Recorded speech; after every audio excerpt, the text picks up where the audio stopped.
Hey, look, I got the second slide so successfully. And I figured out how to do this in windowed mode. Clap for me. Thank you, Brandon. I love you. So we already kind of went through this, but the more specific of why to define a customer avatar. The reason that we define a customer avatar is because as we tailor a flyer, our website, like the way our website is navigated, when we build those things, the customer avatar is the filter we want to put those things through. Here are kind of the Tech 1 things that we want to consider when we're looking at a customer avatar. Hey, Chad, yeah. Michael, did you have a question? I said it and interrupt me because I won't read chat. No, I was just trying to fix my crappy looking camera. Oh, all right, you're good. Thanks so much. Listen, Muscle Mike, you look perfect. There's nothing to fix. You're too kind. I'm too honest.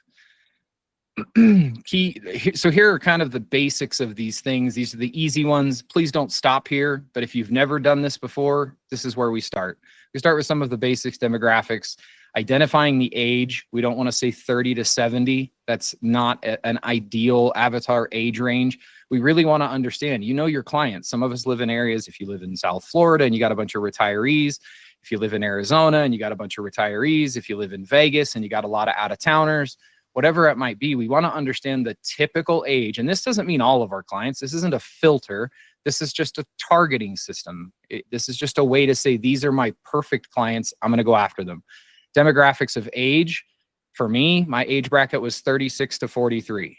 I knew that. We knew what it was based on our clients. By the way, how did we know that? We asked every client we had their age. Nobody's going to call me on that one. Of course we didn't. We just had to guess. There's no way to know this exactly. You just have to try to figure this out the best you can. Gender. I knew we were selling to females. Thank you, Brandon. It was bad. Oh, Charles says it's bad. Thank you, Charles. I agree. I agree. I knew we were selling to female clients. 85% of the people that called us based on our call recordings were females. We knew that. It was just important to know that because when we tailor our language and tailor our approach, we knew that. From a tactical perspective, I had a guy answering the phone when we started. Guess what we learned really quickly? The females that called into our office didn't want to talk to a guy.